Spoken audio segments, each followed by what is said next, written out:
à tous. Comme toujours, j'espère que vous vous portez bien. Vous le savez, je fais régulièrement des vidéos consacrées à des films afin d'y exposer les idées respectant ou violant le principe énoncé dans la loi naturelle. C'est l'occasion pour moi d'insister sur des points déjà abordés dans des vidéos précédentes et d'en introduire de nouveaux. Aujourd'hui, c'est le film Wonder Woman de 2017 que j'examinerai. L'exercice que je fais ici, vous devriez le faire naturellement, quel que soit le film que vous regardez. Si vous vous demandez pourquoi, eh bien, c'est parce que le cinéma est un des moyens les plus efficaces pour faire passer de nouvelles idées ou pour essayer de normaliser ou de renforcer des idées plus anciennes. En effet, lorsque nous regardons la télévision, nous sommes dans un état d'hypnose. Dès lors, sous les apparences de simples divertissements, les films, les séries, les documentaires ou les journaux parlés sont des outils d'une valeur inestimable pour tous ceux qui souhaitent faire passer des messages directement dans notre subconscient avec un minimum de résistance de notre part. Malheureusement, aujourd'hui, ceux qui ont les moyens de produire des œuvres touchant un maximum de spectateurs sont ceux dont la moralité est souvent complètement inversée. Dès lors, lorsque ces œuvres sont produites, c'est rarement pour notre bien, même si certaines vérités y sont également énoncées. Ceux aux commandes de ce monde ne veulent pas perdre le contrôle qu'ils ont sur les esprits. Et donc, c'est pour cette raison qu'ils utilisent ce type de divertissement à la fois pour endormir les masses, mais également et surtout pour modeler, pour contrôler l'esprit de leurs serviteurs. Maintenant, histoire n'est pas coutume, je vais brièvement vous rappeler ce qu'est la loi naturelle. La loi naturelle est cette loi absolue qui gouverne les conséquences des actions des êtres dans cette réalité. La vérité qui est énoncée dit que tous les êtres sont libres et égaux en droit, et cela par le simple fait d'exister. Personne ne leur a donné ses droits et ses libertés. Et si l'on souhaite absolument désigner une source à ces droits et à ces libertés, on peut dire qu'ils sont un don de la nature ou de Dieu lui-même. Lorsque cette vérité est violée par un groupe, cela conduit à un monde d'esclavage et de souffrance. Lorsque cette vérité est respectée par un groupe, cela conduit à un monde libre et en paix. C'est aussi simple que ça, et pourtant, il semble que l'espèce humaine ait du mal à intégrer cette simple vérité. Donc, clairement ici, toutes les remarques que je ferai sur le film sont liées uniquement à cet aspect des choses. Je ne fais pas ici une analyse symbolique de l'œuvre, même si ce genre d'analyse peut s'avérer être assez intéressante. Ici, je me placerai du point de vue d'un simple spectateur et j'essaierai de relever certains messages en accord ou en contradiction avec le principe énoncé dans la loi naturelle. Sachez qu'être conscient de ces messages permet de regarder une œuvre et d'en profiter sans être influencé dans le mauvais sens du terme par celle-ci. Avec le temps, et plus vous intégrerez la loi naturelle, plus évidents deviendront les éléments moraux et immoraux dans les différentes œuvres artistiques. Avant d'aller plus loin, et comme à chaque fois lorsqu'il s'agit de ce genre de vidéo, je vous encourage à d'abord aller regarder le film afin d'y identifier par vous-même les points qui, d'après vous, sont moraux ou immoraux. Ok, donc commençons par établir le contexte de ce film et décrire les principaux personnages. Le film de Wonder Woman se déroule dans l'univers DC Comics. C'est également l'univers de Superman et de Batman. C'est un univers qui mélange la magie et la science-fiction. C'est un univers de super-héros et de super-vilains. C'est une version moderne des anciennes mythologies que l'on retrouve un peu partout sur la planète. Dans ce monde, les humains côtoient les dieux, les demi-dieux et une infinité d'autres créatures plus mystérieuses et extraordinaires les unes que les autres. Ici, ne cherchez pas le réalisme, car ce monde imaginaire a ses propres règles. Mais n'imaginez pas non plus que parce que ce genre d'univers présente des personnages et des situations qui paraissent complètement impossibles dans notre réalité, que cela veut dire que les messages et la morale qui y sont transmises ne sont pas pertinents. Car derrière des effets spéciaux à couper le souffle et des situations complètement impossibles, ce sont des idées parfaitement applicables à notre réalité qui sont transmises. Des idées qui influencent le spectateur, qu'il en soit conscient ou non. Maintenant, il faut noter que de manière générale, les grandes productions d'aujourd'hui ne semblent pas véritablement tenter d'aborder des aspects philosophiques très profonds. Plus le temps passe, plus on a l'impression que l'on mise tout sur les effets spéciaux, que l'on cherche juste à faire du grand spectacle pour les sens, mais que l'on nourrit peu, voire pas du tout les esprits. De plus, la manière dont sont transmises les quelques idées restantes est faite de manière de moins en moins subtile, voire stupide. Au final, les auteurs semblent se contenter de faire de la simple propagande brutale, de la propagande pour simple d'esprit.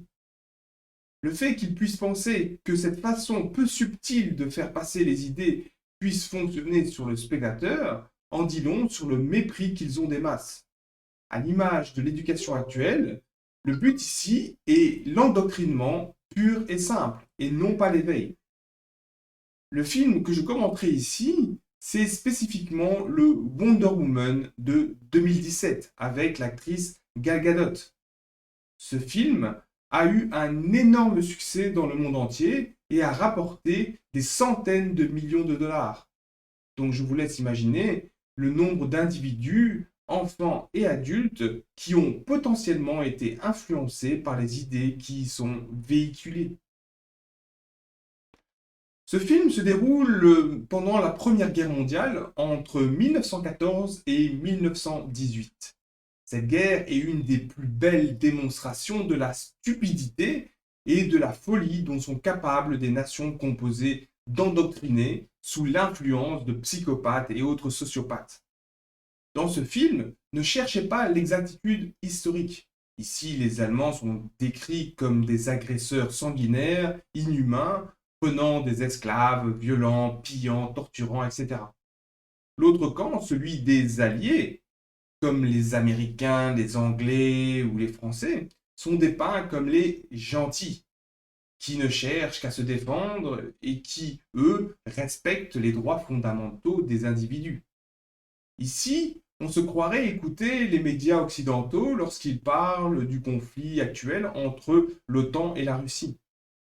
Maintenant, la précision historique dans un film n'est pas vraiment nécessaire. Ce conflit aurait pu être complètement fictif sans impacter l'efficacité des idées transmises. Mais bien évidemment, le fait de présenter ce conflit mondial de cette manière propagandiste a un intérêt non négligeable. Cela permet d'implanter dans l'esprit des spectateurs naïfs l'idée que dans notre réalité aussi, il y avait le camp des gentils et celui des méchants, et que les gentils d'autrefois sont toujours les gentils d'aujourd'hui, ce qui est bien évidemment complètement faux. Dans le film, il y a deux mondes distincts. Il y a d'abord le monde des Amazones, qui se trouve sur l'île paradisiaque de Themyscira, une île cachée qui a été créée par le dieu Zeus lui-même et où les Amazones vivent isolées et en paix. Puis il y a le monde des humains, un monde semblable au nôtre, où les humains s'entassent dans des villes polluées et où la nature végétale et animale ne semble plus avoir leur place. Le contraste est volontairement frappant entre ce monde paradisiaque où même les êtres qui y vivent sont beaux et le monde des humains laid à l'image de ceux qui y habitent. Certains diront que cela peut être vu comme le contraste entre un monde dirigé par des femmes et un monde dirigé par des hommes. Mais ne soyez pas dupes, hommes ou femmes, tous ont le potentiel pour le pire comme pour le meilleur. D'ailleurs, aujourd'hui, on retrouve beaucoup de femmes dans les postes de dirigeants et malgré cela, le mal ne s'est jamais aussi bien porté. Un être immoral est un être immoral, qu'il soit homme, femme, humain ou non humain. lorsque des êtres immoraux agissent ensemble, l'unique chose à laquelle ils peuvent donner naissance, c'est la laideur et le chaos. Maintenant, passons en revue les principaux personnages et profitons-en pour faire quelques remarques. Commençons par les Amazones. Les Amazones sont des femmes guerrières créées par les dieux pour ramener les humains dans le droit chemin, après qu'ils aient prétendument été corrompus par le dieu Arès. Mais après quelques victoires, elles sont finalement réduites en esclavage par les crapules humaines, puis libérées par leur reine Hippolyte. Aujourd'hui, elles attendent et se préparent sur l'île de Themyscira pour une guerre annoncée qui pourrait conduire à la destruction à la fois des humains et à celle des Amazones. Leur rôle était à l'origine celui de défendre le monde des hommes. Mais après leur expérience avec l'espèce humaine, elles semblent davantage décidées à se protéger elles-mêmes plutôt que de protéger le monde des hommes. Ces guerrières amazones sont des femmes fortes et indépendantes qui, à première vue, sont des êtres libres. Mais en vérité, ce sont des soldats. Elles sont obéissantes, complètement formatées et obéissent sans conscience aux ordres de leur maître. À l'image des soldats, des policiers et autres gardiens d'esclaves de notre époque, ces individus pensent que la discipline nécessaire au bon fonctionnement d'une armée efficace requiert l'abandon de toute réflexion individuelle. L'idée ici, c'est d'abandonner son libre arbitre au profit de ses supérieurs. Et dans l'esprit de ces soumis, cette soumission est considérée comme noble, un peu comme les samouraïs de l'époque envers leurs seigneurs. Je vous l'ai déjà indiqué à plusieurs reprises, vous serez toujours responsable de vos actes, même si vous en avez reçu l'ordre. Vous ne pouvez déléguer votre responsabilité à d'autres individus et personne ne peut prendre votre responsabilité. Les guerrières amazones ne sont en définitive que des suiveuses d'ordre, qui ne méritent au final que le mépris pour avoir choisi la soumission et un mode de vie sans conscience. Chez les Amazones, on notera deux personnages. Or, la reine Hippolyte, c'est la reine de l'héroïne. C'est l'image que l'on se ferait d'un dirigeant éclairé, ou devrais-je dire un maître éclairé, comme si ces deux mots pouvaient aller ensemble. Elle est forte, donc rien à voir avec nos soi-disant élites dégénérées actuelles, faibles, lâches et hypocrites. Hippolyte comprend que la guerre n'est pas une chose souhaitable, même si elle s'y prépare. Néanmoins, je ferai une remarque importante ici. C'est qu'il faut bien faire la distinction entre une guerre qui a lieu parce que l'on ne fait que se défendre et une guerre menée en tant qu'agresseur, pour prendre ce qui ne nous appartient pas. Se défendre ou défendre autrui d'une agression est toujours moralement juste. Être un agresseur est toujours moralement mal. L'autre Amazone qui mérite quelques mots ici, c'est le général Antiope, la sœur de la reine. Dans le film, on la représente comme la personnification de la force et de la droiture. C'est l'image qu'on peut avoir d'un guerrier dans notre imaginaire. Elle respecte l'autorité et entend qu'on respecte la sienne en retour. Mais j'espère que maintenant, vous comprenez que si dans les films, on dépeint souvent cette attitude servile de bon toutou à son maître comme une qualité, dans la réalité, il n'en est rien. Cet être est simplement dans les faits une suiveuse d'ordre, faisant partie des pires racailles de cette planète. Maintenant, je dois concéder que dans le film, elle prend des initiatives, comme par exemple lorsqu'elle va entraîner la princesse Diana contre l'avis de son maître la reine. Ceci démontre qu'elle possède une certaine capacité à passer outre les ordres et à faire ce qui lui semble juste. Donc, simplement à partir de ce film, on ne peut pas avoir un jugement définitif sur ce personnage ou sur les autres Amazones en particulier. Maintenant, passons au monde des hommes. Ici, on retrouve le beau gosse de service, le capitaine Steve Trevor. C'est l'archétype même du bon citoyen, possédant les principes de la société dans laquelle il a grandi. Son rôle dans cette guerre est d'être un espion pour le camp des gentils. Néanmoins, malgré son endoctrinement et le fait que par définition, son rôle est d'être un suiveur d'ordre, à plusieurs reprises, il utilise également son libre arbitre pour faire ce qui lui semble juste. Puis, il y a ses compagnons de fortune, venus des quatre coins du monde. Quand Diana les voit pour la première fois, elle pose la question suivante. Est-ce que ces hommes sont des hommes bons? Maintenant, j'espère que vous le savez, pour juger du degré de bonté d'un humain, il faut se baser sur ses actions. Et que ce degré de bonté est généralement directement proportionnel au degré de réelle intelligence. Dans le cas de ses compagnons, clairement, ces êtres ont une morale plus que douteuse, et cela malgré un certain capital sympathie. On n'a pas vraiment de détails sur ces personnages pour véritablement apporter un jugement définitif. Mais dans tous les cas, on doit garder en tête qu'un individu peut être sympathique et même aimant avec ceux qui l'entourent et en même temps être une véritable mauvaise personne. De plus, faire le bien à certains moments n'efface pas ni même n'atténue le mal que l'on a fait précédemment. Notons également la secrétaire de Steve, Etta Candy. L'exemple même de l'être soumis, comprenant en partie son état de servitude, mais qu'il accepte sans broncher. Du côté des méchants humains, il y a le général Ludendorff et sa scientifique complètement tarée. Ces personnages psychopathes n'ont aucune empathie.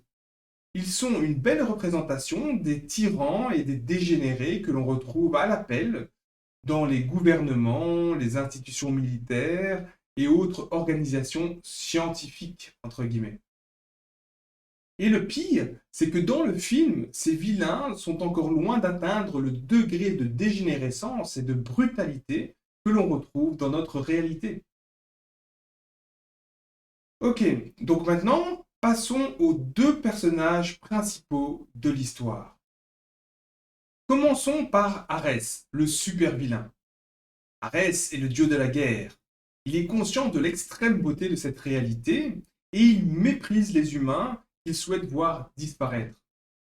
L'origine de cette haine serait un sentiment de jalousie envers cette création de son père Zeus. Pour les religions monothéistes, ce personnage serait l'équivalent de Satan.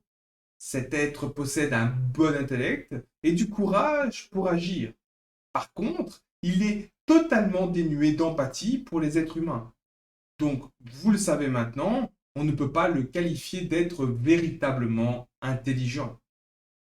Ce dieu vit parmi les humains et durant le film, il se fait passer pour Sir Patrick Morgan, un homme influent qui a les apparences d'un homme bon et sage, un homme qui veut la paix. Bien évidemment, cela n'est qu'une façade, car malgré ses paroles, il influence les mauvaises personnes stupides pour qu'elles agissent mal à sa place. Sachez qu'il existe dans ce monde des êtres qui ne vous veulent pas forcément du bien, et que ces êtres sont très conscients de l'existence de la loi naturelle, et ils comprennent parfaitement son fonctionnement. Ils comprennent également très bien le principe de responsabilité, et ils sont conscients des potentielles conséquences pour eux en cas de jugement. C'est pour cette raison que ces êtres, à l'image de Satan ou d'Arès, n'effectuent jamais eux-mêmes le mal. Ils se contentent d'influencer de mauvaises personnes non intelligentes pour qu'elles agissent mal à leur place. Ainsi, s'ils arrivent à leur fin, ils pourront dire « Non, ce n'est pas moi qui ai fait tout ce mal. Ils sont les uniques auteurs de ces crimes. Et c'est leur responsabilité, pas la mienne, car ces humains avaient le choix. Lorsque ces influenceurs affirment cela, ils ont tout à fait raison. Pour en apprendre davantage sur ce point, vous pouvez aller voir ma vidéo sur suis-je responsable. Maintenant, passons au personnage principal de cette histoire, celui de Wonder Woman, la princesse Diana. C'est la fille de la reine Hippolyte. Elle a été sculptée dans l'argile par sa mère et Zeus lui a donné la vie. Elle est censée posséder un pouvoir capable de tuer les dieux eux-mêmes. Elle a un caractère rebelle et entend bien vivre libre. Elle se contrebalance des protocoles des sociétés dans lesquelles elle vit, et cela depuis qu'elle est toute petite. Diana a vécu sur l'île de Temescara avec les Amazones, et donc elle n'a pas été soumise au même endoctrinement que Steve Trevor. Donc sa vision par rapport à certains éléments culturels et sociétals est beaucoup plus juste. Par ses remarques et son comportement, elle met en lumière l'arbitraire de certaines coutumes et mœurs, comme le mariage, l'exclusion des femmes de certains lieux, les normes vestimentaires et autres. Elle fait également une remarque intéressante lorsque Steve lui dit que sa montre lui permet de savoir quand se coucher, quand se lever, quand manger, quand travailler. Tu vois. Elle lui répond, tu laisses cette petite chose te dire quoi faire. Cette remarque illustre le degré d'asservissement que l'on a atteint dans ce monde. Un degré de contrôle et de contrainte qui ne cesse de croître au nom du progrès et d'un monde meilleur pour tous. Mais dans les faits, la plus grande partie des êtres humains attendent toujours ce meilleur monde.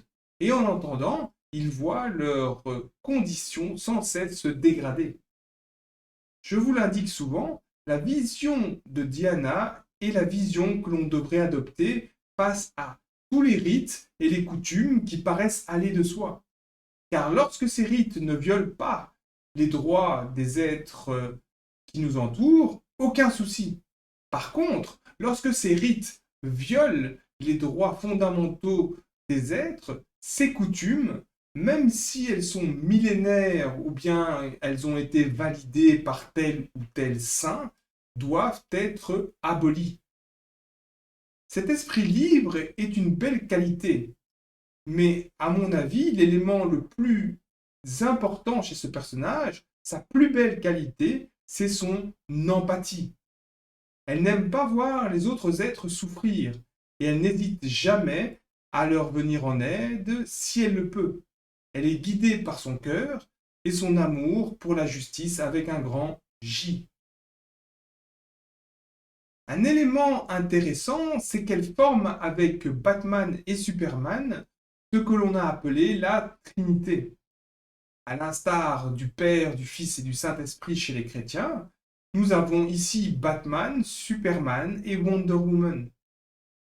Même si ces personnages allient plusieurs qualités, on pourrait dire que leurs attributs le plus marqués sont l'intellect pour Batman, le courage et l'action pour Superman et l'empathie pour Wonder Woman. Ces trois aspects sont les qualités liées à la réelle intelligence et sont les éléments nécessaires pour agir de manière juste dans ce monde. Lorsque l'une de ces qualités manque, on se retrouve avec des personnages, des êtres déséquilibrés, comme par exemple Arès dans le film, ou bien dans notre réalité, on peut penser aux individus peace and love qui pensent que l'on pourra tout arrêter, qu'on pourra bloquer le mal simplement en méditant. Dans le cas de Wonder Woman, même si clairement sa qualité prédominante est son empathie, elle possède également les deux autres qualités que sont l'intellect et le courage. Pendant la majeure partie du film, elle a une vision très positive de la nature humaine, en accord avec ce que sa mère lui a raconté.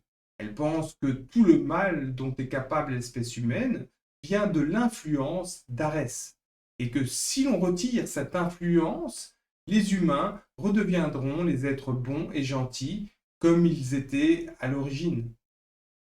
Nous reviendrons sur ce point de la nature humaine plus loin car c'est une des idées essentielles de ce film. Maintenant, avant d'en finir avec les personnages, il y a une remarque importante que je voudrais faire ici. C'est que même si ce n'est pas présenté comme ça, ni dans l'histoire, ni sur les affiches, le véritable personnage principal sur lequel la caméra ne se focalise jamais longtemps, c'est le peuple. En effet, sans cette masse d'individus endoctrinés, soumis, manipulés, rien ne pourrait se passer. Ces êtres sont les véritables auteurs de ce qui se passe dans le film. C'est par leur obéissance, leur soumission à leur maître et leur stupidité qu'ils rendent possible tout ce qui se déroule. Sans eux, avec ou sans Arès, pas de guerre, pas de souffrance. La prochaine fois que vous regarderez un film, remarquez bien le comportement de ces êtres sans âme ni conscience au second plan, car ces pantins nous représentent, nous, cette espèce esclave, jouée de détraqués. Ok, maintenant que nous avons posé le décor et les principaux personnages, commentons quelques-unes des idées abordées dans le film. D'abord, le sujet de l'autodéfense. Un des points que j'aborde souvent, c'est la nécessité de donner aux êtres la capacité de défendre leurs droits et leurs libertés face à n'importe quel agresseur, que cet agresseur soit un proche, un étranger, un membre de la mafia ou un membre officiel du gouvernement. Sans cette capacité de se défendre, il semble impossible de maintenir nos droits dans cette réalité. Dans le film, il y a cet échange entre Diana, la reine, et le général Antiope. Diana dit à sa mère, « Ne penses-tu pas qu'il est temps pour moi de commencer mon entraînement ?» Antiope dit qu'elle pourrait lui enseigner quelques trucs pour qu'elle puisse au minimum savoir se défendre. Et là, la reine Hippolyte répond, « De qui ? N'est-ce pas pour ça que j'ai la plus grande guerrière de notre histoire qui dirige une armée tout entière ?» Finalement, Hippolyte finira par accepter que sa fille soit entraînée afin qu'elle puisse se défendre en cas d'attaque sans devoir dépendre de forces extérieures pour sa protection. Ici, il faut bien comprendre que savoir se défendre devrait être inculqué à tous. En effet, se rabattre sur des soi-disant protecteurs est une des raisons pour laquelle les humains sont toujours aujourd'hui une race en esclavage. En effet, vu que les peuples civils sont incapables de se défendre, ils sont à la merci de tous les criminels ordinaires et le plus pitoyable, c'est qu'ils espèrent être défendus par les plus grands criminels de nos sociétés, les policiers et les militaires aux ordres de dégénérer. Cette vision que dans une société civilisée et sûre, le citoyen lambda doit externaliser sa capacité à se défendre est non seulement inefficace, mais elle permet à un petit groupe de criminels de réduire l'ensemble en esclavage par la violence, sans que cette masse ne puisse opposer la moindre résistance. D'ailleurs, remarquez combien la propagande est forte dans tous les régimes totalitaires pour désarmer les populations et les rendre aussi dociles et dépendants du pouvoir que possible. Retenez bien ceci, vous êtes les seuls à pouvoir protéger votre liberté et vos droits. Personne ne le fera pour vous. Et ça, l'histoire en est témoin. Lié à l'autodéfense, il y a un point qui est important de bien comprendre. C'est la grande différence qu'il faut faire entre un usage légitime de la force et un usage illégitime de la force, que je nomme souvent violence. Je pense qu'utiliser ces termes de manière interchangeable n'est pas une bonne chose pour la compréhension. C'est pourquoi lorsque j'utilise le mot force, c'est dans le sens positif. Et lorsque j'utilise le mot violence, c'est lorsque cette même force est utilisée pour commettre des actes immoraux. Par exemple, prendre des armes pour se protéger de crimes que l'on subit ou pour protéger des êtres opprimés est un usage légitime de la force. Par contre, déclencher une guerre pour des questions de domination ou d'accaparement de ressources est un usage illégitime de la force et peut être clairement qualifié de violence. Dans le film, les Allemands sont les méchants, immoraux, et ils entrent en conflit avec tous ceux qui croisent leur chemin. Dès lors, lorsque les Amazones sont attaquées par les Allemands, elles ont tous les droits de se défendre et d'utiliser toute la force nécessaire pour faire stopper l'attaque. Pour ceux qui s'intéressent à l'actualité, nous ne nous trouvons pas dans une situation similaire dans la guerre que mène l'OTAN par l'intermédiaire de l'Ukraine contre la Russie. Car ici, même si l'on regarde à court terme, il est clair qu'une partie de l'armée ukrainienne massacrait délibérément des russophones du Donbass depuis 2014. Ce comportement étant en accord avec l'idéologie plus que nauséabonde d'une partie du gouvernement ukrainien. Ce gouvernement se comporte avec les habitants de ces régions comme le gouvernement et l'armée israélienne se comportent avec les Palestiniens. Dans les deux cas, même si les instances occidentales ou internationales restent silencieuses face à tous ces crimes, les êtres justes voient clairement l'action du mal et ils savent clairement distinguer les monstres et autres dégénérés là où ils se trouvent, et cela malgré la propagande. Ici, il est intéressant de noter la faculté avec laquelle les humains identifient les psychopathes et autres tyrans parmi leurs ennemis, mais jamais parmi les leurs. D'ailleurs, vous remarquerez qu'en général, les personnes qui choisissent un camp autre que celui de la vérité et de la justice avec un grand J et de la liberté auront toujours tendance à être hypocrites en minimisant ou en justifiant les crimes de leur camp alors qu'ils pointent assez facilement les crimes de l'autre camp. L'action face au mal.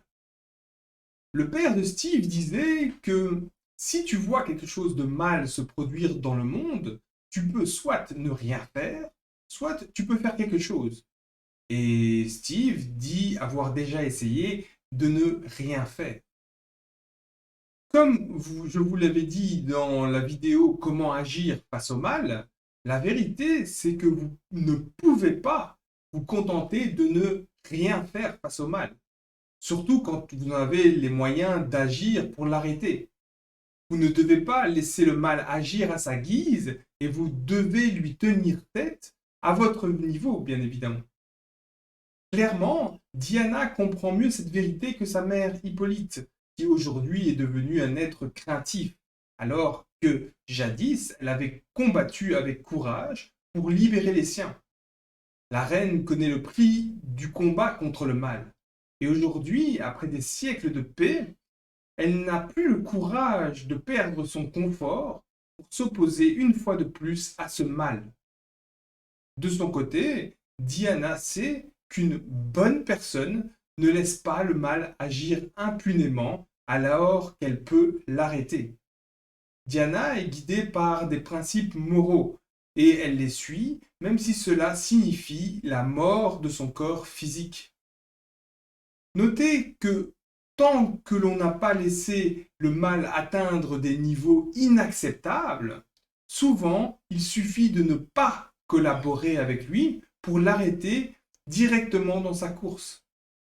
Pas besoin de super pouvoir, il suffit de dire non, tu ne passeras pas par moi. Rien que par ce refus de collaboration, dans la majorité des cas, le mal est arrêté sur place.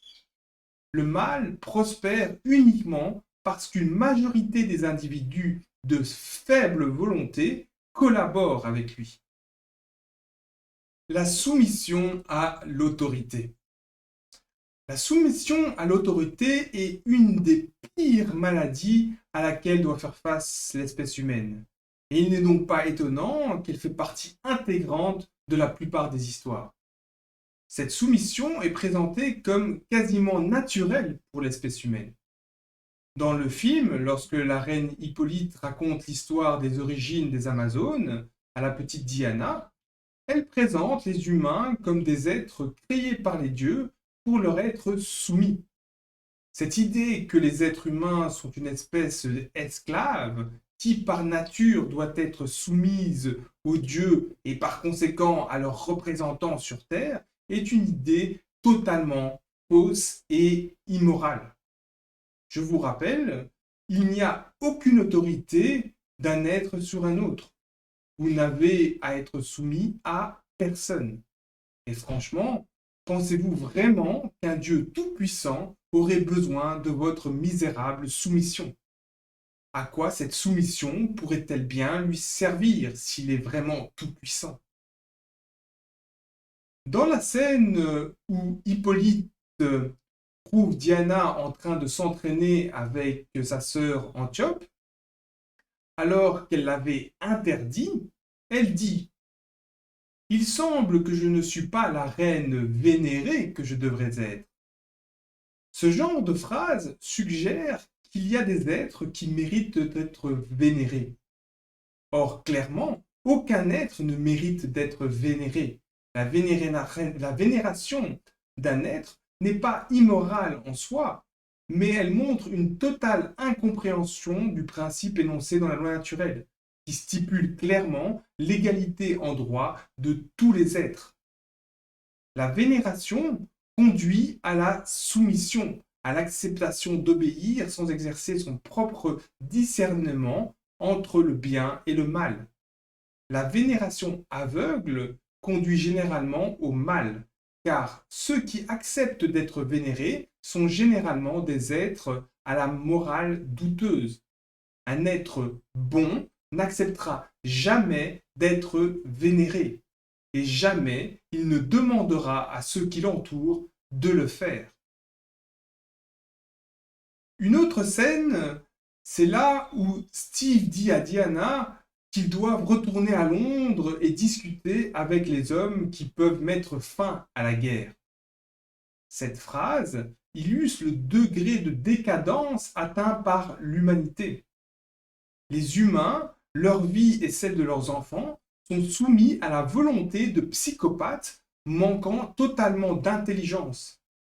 Ils suivent comme des automates leur maître, comme des zombies. Ils sont incapables d'affirmer leur propre volonté. La vérité, c'est que ces dirigeants n'ont de pouvoir que celui octroyé par les pauvres âmes endoctrinées qui les suivent.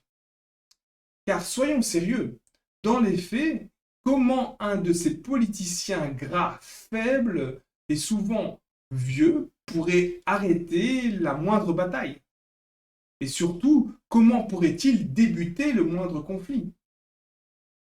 Ils ne le peuvent pas, et ce n'est que parce qu'il y a des jeunes imbéciles qui les écoutent et sont prêts à donner leur vie pour des intérêts qui ne sont pas les leurs que cela est possible. Dans la catégorie soumission, il y a le moment quand Etta, la secrétaire de Steve, dit à Diana qu'en tant que secrétaire, je fais tout, je vais où il me dit d'aller, je fais ce qu'il me dit de faire. À cela, Diana répond, chez nous, cela s'appelle l'esclavage. Cette phrase illustre le fait que ce n'est pas parce que dans la société dans laquelle vous vivez, ce qui vous est demandé n'est pas considéré comme de l'esclavage, que dans les faits, ce n'est pas bel et bien de l'esclavage. L'esclavage ouvertement déclaré est plus rare dans notre société actuelle. En effet, la majorité des esclaves que nous sommes ne subissent pas ouvertement le traitement que les esclaves d'antan subissaient. De plus, On nous rappelle sans cesse que nous sommes libres, libres de faire ce que le système nous autorise à faire, bien évidemment. Néanmoins, l'esclavage que l'on pourrait appeler couvert ou l'esclavage dissimulé est bel et bien présent. Un exemple récent est lorsque les gouvernements se sont donné le droit d'empêcher les individus de sortir de chez eux, de travailler, ou lorsqu'ils ont forcé des injections dans le corps de leurs citoyens par la coercition. Ce faisant, ils considèrent que votre corps leur appartient. Et ceux qui acceptent ou encouragent ces actions immorales sont clairement des partisans de l'esclavage. Je reviendrai prochainement sur cette différence de façade entre l'esclavage ouvert et l'esclavage dissimulé. Un autre passage intéressant est celui où l'on présente le départ des soldats comme un moment émouvant. Tous ces jeunes gens qui vont aller se faire tuer, mutiler, et qui eux-mêmes vont agir comme des criminels pour des intérêts autres que les leurs.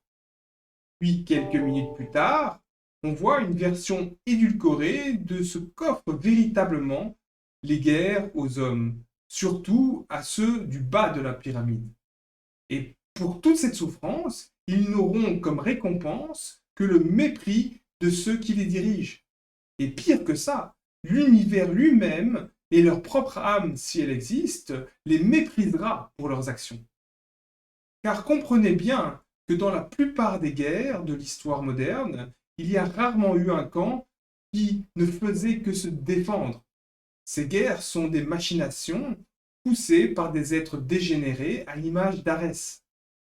D'ailleurs, si vous regardez une des guerres extrêmement médiatisées d'aujourd'hui, Ukraine-Russie, ou je devrais dire OTAN-Russie, vous verrez le peu d'efforts que font les dirigeants pour arriver à un accord. Par contre, regardez leur entrain à pousser à la guerre, par tous les moyens possibles, et regardez comment ils alimentent le conflit en allant se servir directement dans les taxes volées à la population. Au final, vous avez une poignée de misérables psychopathes qui arrivent à envoyer des millions à la mort et d'en faire souffrir bien davantage, alors que ces millions n'ont rien demandé si ce n'est une vie simple et paisible. Mais leur soumission à leur maître cause à chaque fois leur perte. Le véritable visage des autorités. À l'image de Diana, il nous faut voir ceux qui se déclarent comme étant des autorités pour ce qu'ils sont réellement. Dans la scène du Parlement, on reconnaît les crapules à l'action, ces acteurs incompétents et corrompus, qui, ici, pendant que des endoctrinés manquant d'intelligence s'entretuent dans la guerre, ces pantins font semblant de résoudre les problèmes, alors qu'en général, ils en sont la cause, et ceux qui maintiennent les flammes du conflit actives tant que cela les arrange.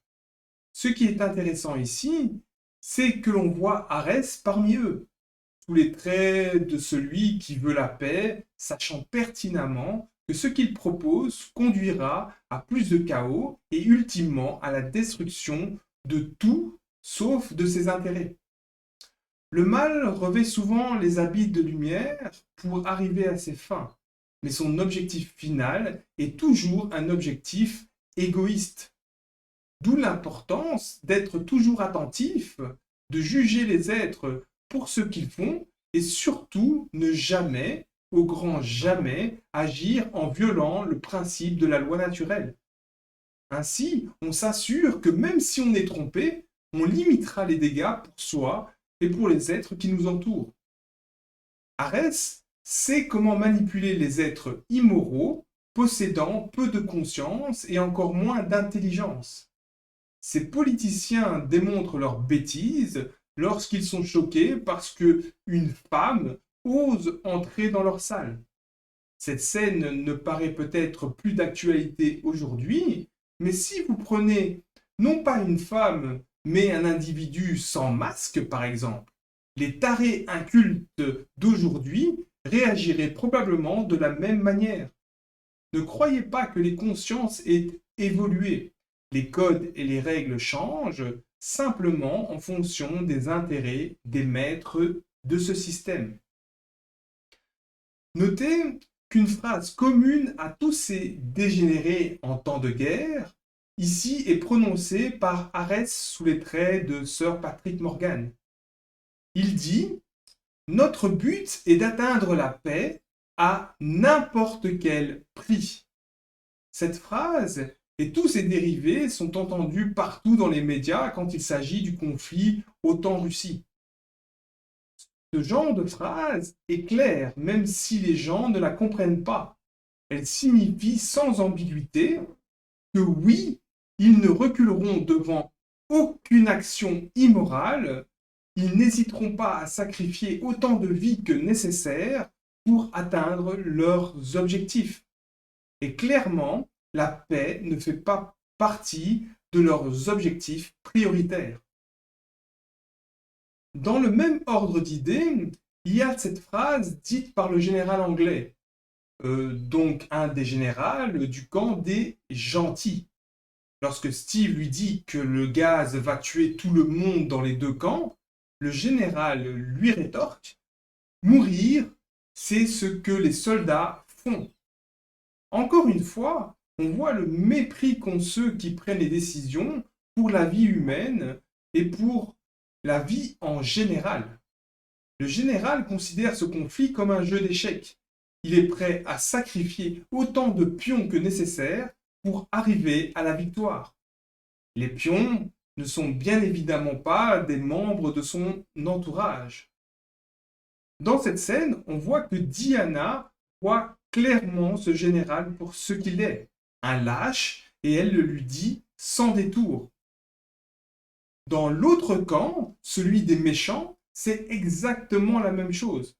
Lorsqu'un officier dit au général Lunendorf que ses hommes sont fatigués et ont faim, le général lui dit « Est-ce que vous me voyez me plaindre ?» alors que clairement, les conditions de vie du haut de la pyramide ne sont pas du tout les mêmes que ceux qui sont sur le champ de bataille. D'ailleurs, le gala est une belle illustration de ce qui se passe en temps de guerre. Pendant que les peuples souffrent des deux côtés, les riches et ceux qui sont à la manœuvre ne perdent rien du tout de tous les plaisirs de la vie. Et c'est clairement le cas aujourd'hui encore, et pour ça, il suffit de regarder n'importe quelle chaîne télévisée pour vous en convaincre. En fait, ces individus crachent au visage du peuple et ils ne s'en cachent même pas. La responsabilité. Que ce soit clair, les individus, qu'ils soient allemands ou non, ceux qui sont responsables de chaque action sont les êtres conscients situés au plus près de l'action. On ne condamne pas tout un peuple ou tout un groupe pour les actions d'un petit nombre. On ne déclare pas la guerre à un pays ou à un peuple tout entier pour les crimes d'une poignée ou d'un seul individu. Ceci n'est que pure folie et seuls des esprits dégénérés peuvent trouver cela normal. Pourtant, c'est ce qui s'est passé et qui se passe encore actuellement. Des millions vont à la mort sous prétexte qu'un crime ou l'autre a été commis par un petit nombre, alors qu'il suffirait de trouver et d'arrêter les coupables qui bien souvent sont facilement identifiables.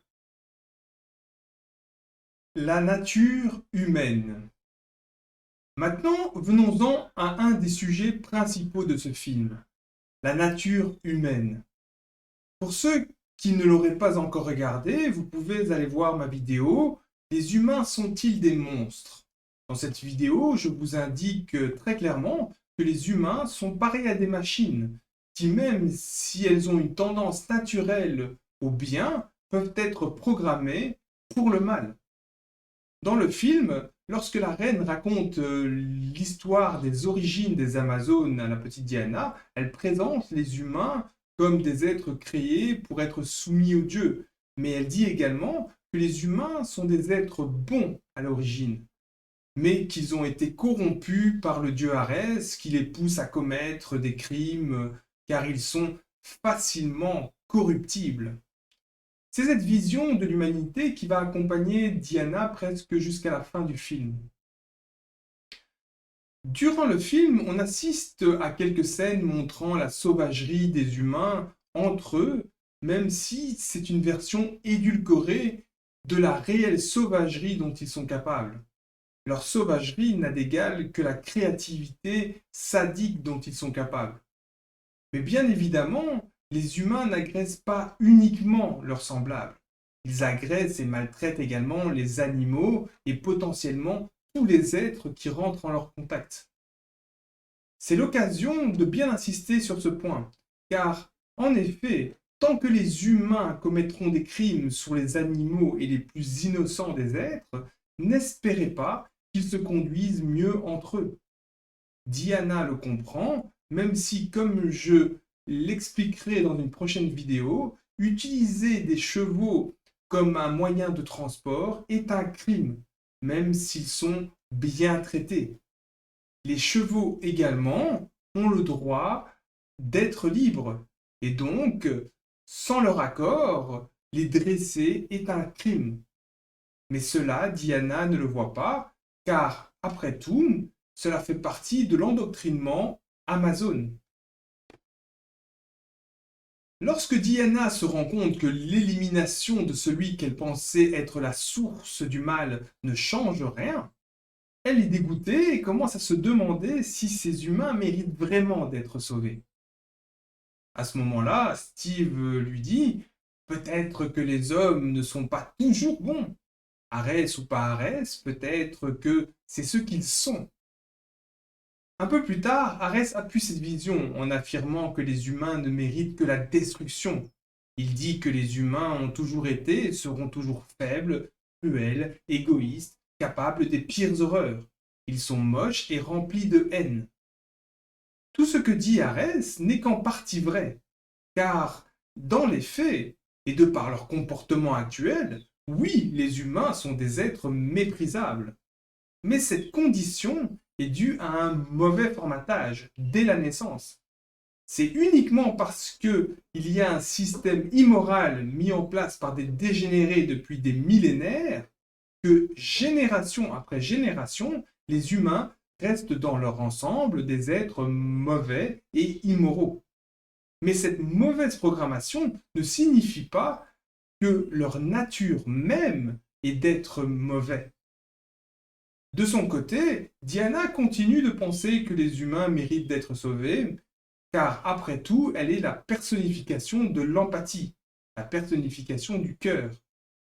Elle voit l'inclinaison au bien dans les humains, et lorsqu'elle dit qu'elle croit en l'amour, elle parle de bien plus que l'amour romantique. Elle parle du principe d'empathie.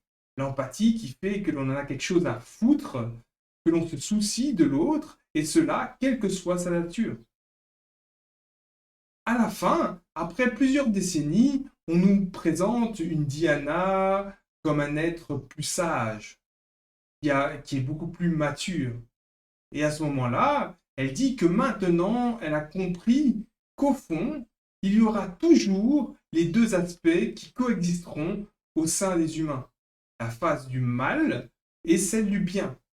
Et que c'est à chaque individu de faire un choix. Et que contre cela, même un héros ne peut rien. Encore une fois, ce genre d'affirmations, dites avec l'aura de la sagesse, ne sont pas correctes et induisent le spectateur en erreur. Ici, on dirait que Diana n'a pas conscience du caractère programmable d'un humain. Comment un humain pourrait-il faire un choix moral si sa boussole morale est complètement déréglée?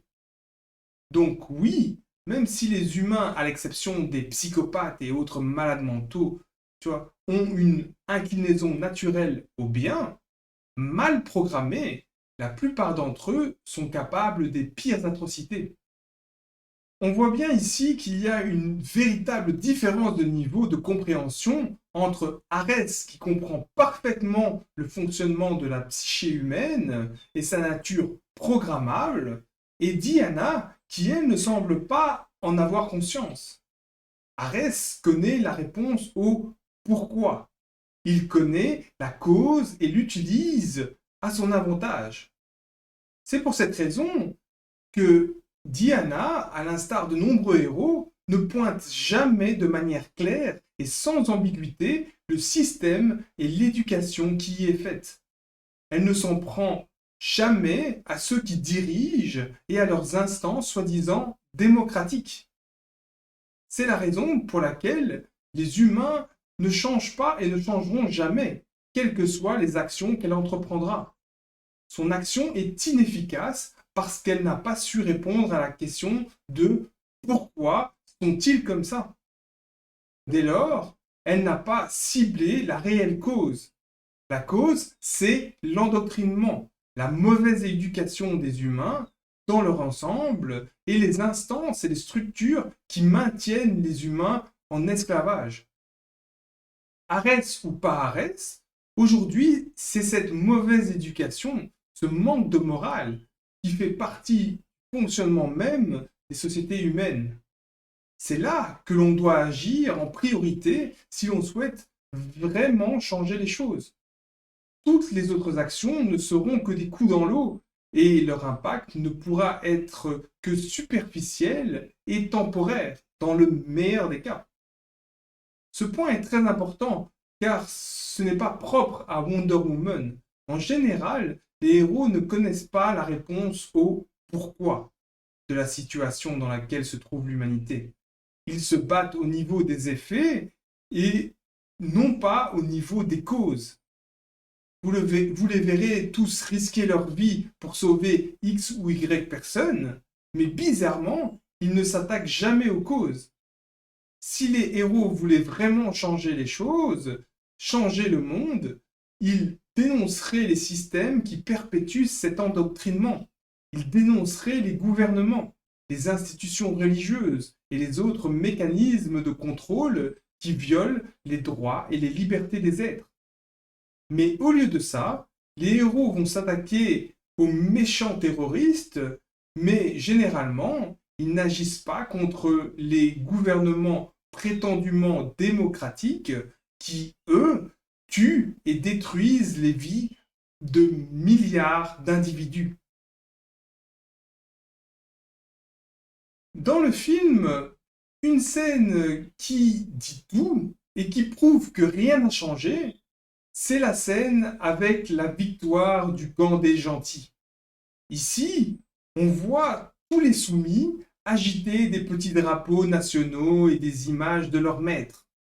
Ceci est la preuve que la mort d'Arès n'a strictement rien changé. La conscience humaine est restée inchangée, toujours esclave et endoctrinée. Pour finir, prenons cette déclaration de Diana, qui, je trouve, représente parfaitement ce personnage dans cette histoire. Elle déclare « Maintenant, je sais, seul l'amour peut réellement sauver le monde. Donc, je reste, je me bats et je donne pour le monde qui, je sais, peut exister. C'est ma mission maintenant, pour toujours. » Cette déclaration indique clairement qu'elle a conscience de l'orientation positive du cœur des hommes et que le cœur, l'empathie, est une des clés indispensables pour changer les choses de manière positive. Elle indique également clairement sa résolution de ne pas laisser le mal passer par elle, et cela aussi longtemps que durera son existence. Cette déclaration est une expression de son courage et de sa résolution à agir. Ce personnage de Wonder Woman incarne parfaitement deux des trois aspects nécessaires pour agir de manière juste dans ce monde, l'empathie et le courage. Malheureusement, malgré de bonnes capacités intellectuelles, il semble que son esprit n'ait pas encore été capable de trouver la réponse au pourquoi. Et donc, aussi longtemps qu'elle n'aura pas trouvé cette réponse, elle sera incapable d'agir efficacement dans cette réalité. Voilà, j'espère que cette vidéo vous a apporté quelque chose. Si vous aimez ce genre de vidéo, n'hésitez pas à me proposer d'autres films à passer en revue. Et donc sur ce, et comme à chaque fois, je vous remercie de votre attention. Soyez juste et résistez au mal. Et moi je vous dis à bientôt.